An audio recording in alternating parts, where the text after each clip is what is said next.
इस समय देश की राजनीति के केंद्र में सबसे बड़ा मुद्दा, सबसे बड़ा राजनीतिक मुद्दा कोई गहराया हुआ है तो वो है राजस्थान। इस राजनीति के केंद्र में दो नामों की चर्चाएं तेज हैं, एक अशोक गहलोत, दूसरे सचिन पायलट। खबरें तो ये भी हैं कि सीएम अशोक गहलोत को पार्टी प्रमोशन दे रही है। सीएम के बाद गहलोत के कंधों पर पार्टी की पूरी जिम्मेदारी भी। राजस्थान के मुख्यमंत्री की कमान सचिन पायलट को सौंपी जाएगी। हालांकि अब ये जरा दूर की कौड़ी दिखाई पड़ रहा है, लेकिन ऑपरेशन पायलट ने ये पूरी कहानी कैसे बदल कर रख दी, ये भी हमने आपको कुछ रिपोर्ट्स में दिखाया है। आज हम आपको इस रिपोर्ट में बताने जा रहे हैं कैसे कोई पार्टी ऊंचाइयों को छूती है। इसके लिए बीजेपी और कांग्रेस को उदाहरण के तौर पर रखें। सबसे बड़ी बात, कांग्रेस को अनुशासन प्रिय पार्टी माना जाता था, लेकिन अब कांग्रेस में अनुशासनहीनता हावी हो रही है। शीर्ष नेतृत्व का कमजोर होना, पार्टी का हाल के दिनों में कमजोर होना, क्या इसकी बड़ी वजह है? क्या इसका फायदा कई बड़े नेता अपनी ताकत को बरकरार रखने के लिए उठा रहे हैं? अब दोनों पार्टियों की बात करते हैं। ये दोनों पार्टियां यानी बीजेपी और कांग्रेस देश में सबसे बड़ी पार्टियां हैं निर्विवाद रूप से। अब रीजनल पार्टीज की अपनी ताकत बढ़ गई है, वो एक अलग बात है कि ममता बनर्जी, नीतीश कुमार, अरविंद केजरीवाल, अखिलेश यादव, केसीआर, शरद पवार, बहुत सारे नाम सामने आ गए हैं। लेकिन अभी भी पार्टी के लिहाज से कांग्रेस और बीजेपी ये दो सबसे बड़े दल हैं। एक ने देश में करीब 70 साल तक राज किया और इसलिए कार्यकर्ता हैं देश भर में, जगह जगह दक्षिण तक राजनीति है। भारत जोड़ो यात्रा आप देख रहे हैं कैसे चल रही है, और दूसरे का राज अब आप देख रहे हैं। प्रधानमंत्री मोदी जब से आए हैं उसके बाद से बीजेपी ने लगातार निरंतर नई ऊंचाइयां छुई हैं, चाहे वो केंद्र की राजनीति हो चाहे राज्यों की राजनीति हो। दोनों पार्टियों के अंदर पार्टी आला कमान के फैसलों को उनके कार्यकर्ता कितना मानते हैं ये जरा जानिए और अंदाजा लगाइए कि हाल के दिनों में गिरावट और उठाव, इन दोनों के पीछे क्या अनुशासन ही महत्वपूर्ण है? पहले कांग्रेस की कहानी, क्योंकि ताजा कहानी है। राजस्थान में अशोक गहलोत को आला कमान ने मुख्यमंत्री का पद छोड़ने के लिए कहा तो प्रदेश कांग्रेस में घमासान मच गया, वो भी तब जब उनको पार्टी का मुखिया बनाकर प्रमोशन दिए जाने की बात कही जा चुकी थी। गहलोत के समर्थक विधायक और मंत्रियों ने बगावती तेवर अख्तियार करने में देर नहीं लगाई।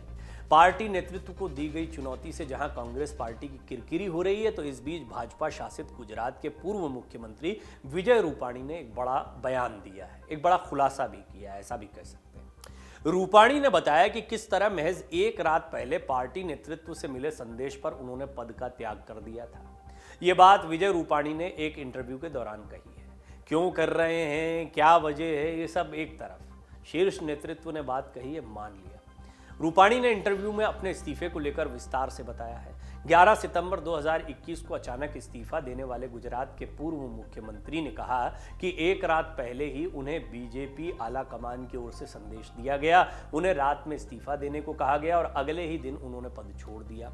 रूपाणी ने कहा कि न तो उन्हें कोई वजह बताई गई थी और न ही उन्होंने पूछा। खुद को पार्टी का अनुशासित कार्यकर्ता बताते हुए रूपाणी ने कहा कि पार्टी ने उन्हें जब भी जो जिम्मा दिया उसे निभाया।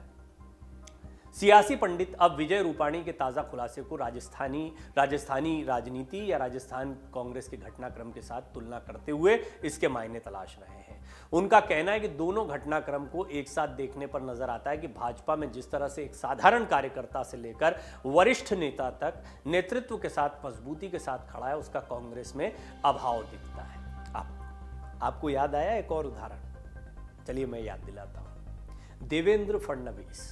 देवेंद्र फडणवीस की वो ताकत थी कि एकनाथ शिंदे को आगे कर रहे थे।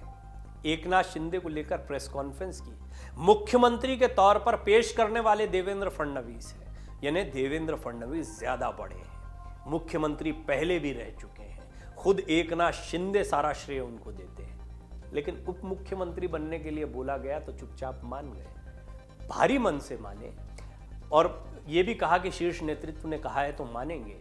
लेकिन यह अनुशासन था कि उन्होंने नानुकुर नहीं की, उनको जो कहा गया वो उन्होंने किया, प्रमोट किया गया और उनको फिर वहां पर चुनावी समिति का हिस्सा बना दिया गया, चुनाव समिति का हिस्सा बनाया गया। ये उनका केंद्र की राजनीति में पहुंचना था। लेकिन इससे पहले उन्होंने एक बड़ी बात को माना स्पष्टतः उन्होंने केंद्रीय नेतृत्व की बात को मानते हुए एकनाथ शिंदे के चेहरे को आगे कर दिया और खुद उप मुख्यमंत्री के तौर पर सरकार में शामिल हो गए। बहुत लोगों ने उनका मजाक भी उड़ाया, डिमोशन कहा, सब कुछ था, लेकिन इसके बावजूद देवेंद्र फडणवीस ने इस पर कोई टिप्पणी नहीं की। उन्होंने स्पष्ट कह दिया कि मुझे जो कहा जाएगा वो मैं करूंगा। एक और उदाहरण, शिवराज सिंह चौहान को जब संसदीय बोर्ड से बाहर कर दिया गया तो इसके बाद उनसे पूछा गया कि भाई आपको बाहर कर दिया गया है, क्या राजनीति में आपका दखल कम हो रहा है या जो, वो अपना काम कर रहे हैं। और उन्होंने एक बयान दिया कि मैं पार्टी का कार्यकर्ता हूं, मुझे दरी बिछाने के लिए कहा जाएगा तो मैं दरी बिछाने को तैयार हो जाऊंगा। कांग्रेस में स्थितियां नहीं दिखाई देती हैं और उसकी वजह यह है कि बीजेपी जैसा अभी मजबूत शीर्ष नेतृत्व भी नहीं है। हो सकता है कि बीजेपी का शीर्ष नेतृत्व इतना मजबूत नहीं होता तो ये लोग भी बातें मानने को मजबूर नहीं होते। दो पार्टियों को जब कंपेयर करते तो उनके हालात को भी देखना चाहिए।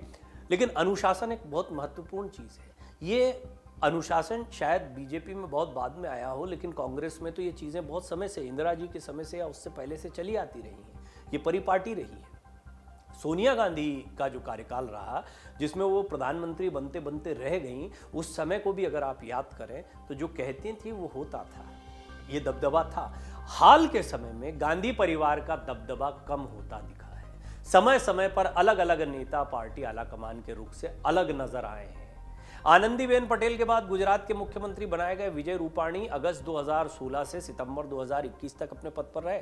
रूपाणी के बाद भूपेंद्र पटेल को गुजरात की कुर्सी सौंप दी गई। रूपाणी ने इस्तीफा देते हुए पीएम मोदी को धन्यवाद देते हुए कहा कि वो आभार प्रकट करते हैं कि 5 सालों तक गुजरात की विकास यात्रा में योगदान का मौका मिला। उन्होंने कहा था कि ये यात्रा अब एक नए उत्साह और नई ऊर्जा के साथ नेतृत्व में आगे बढ़ने वाली है। ये तो रूपाणी की कहानी हुई है। लेकिन अब अगर बात करें राजस्थान की तो मसला बिल्कुल अलग है। क्यों बीजेपी को या रूपाणी को ये बात कहने का मौका मिल गया? वो ये बताना चाहते हैं कि हमारी पार्टी में अनुशासन है, हमारा शीर्ष नेतृत्व मजबूत है और कांग्रेस के शीर्ष, ये बात सही है। अशोक गहलोत चाहे जितना गांधी परिवार के प्रति समर्पण दिखा दें, सोनिया जी का और राहुल जी का सम्मान जी लगाकर सारा सम्मान दिखा रहे हैं अशोक गहलोत और उनका पूरा गुट, इसके बावजूद जो किरकिरी उन्होंने करवाई है कांग्रेस शीर्ष नेतृत्व की, वो शायद कभी किसी ने हाल के दिनों में नहीं करवाई। वैसे भी कांग्रेस कमजोर चल रही है, लेकिन यहाँ पर उन्हें अपना सियासी फायदा ज्यादा महत्वपूर्ण दिखा। लिहाजा अब बीजेपी को एक मौका मिल गया कि वो इस बात को और स्पष्ट तरीके से दिखाए कि किस तरह से अनुशासनहीनता और किस तरीके से अब क्षेत्रीय तौर पर कई नेताओं का दबदबा कांग्रेस के शीर्ष नेतृत्व पर भारी पड़ रहा है।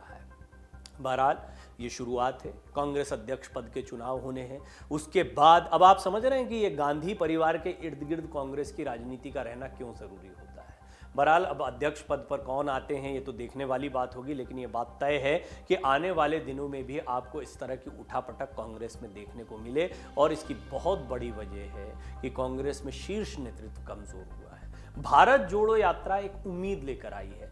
राहुल गांधी अब भी लोकप्रिय नेता कांग्रेस के भीतर तो हैं और कांग्रेस की यात्रा के दौरान जो लोकप्रियता उनको मिली है, यदि वो इसको आगे बढ़ाते हैं और ज़्यादा गंभीरता से राजनीति के मैदान में उतरते हैं तो हो सकता है कि कांग्रेस का वो सुनहरा दौर या वो खोया हुआ दौर शायद वापस आ जाए। बीजेपी के खिलाफ एक बार फिर कांग्रेस ताकतवर बन पाए और ये जो क्षेत्रीय नेता हैं या अलग अलग राज्यों के नेता हैं, जो बड़े नेता दिखाई देते हैं, अशोक गहलोत हो, कमलनाथ हो, भूपेश बघेल हो, ये सारे नेताओं को सचमुच में एक केंद्रीय नेतृत्व के प्रति अपनी आस्था दिखाने और अनुशासन दिखाने का मौका मिलता है। डाउनलोड करें अमर उजाला ऐप और पाएं खबरें लगातार। अगर आप ये वीडियो YouTube पर देख रहे हैं तो हमारे चैनल को सब्सक्राइब करें और बेल आइकन को दबाना ना भूलें। अगर आप Facebook पर ये वीडियो देख रहे हैं तो हमारे पेज को लाइक करें।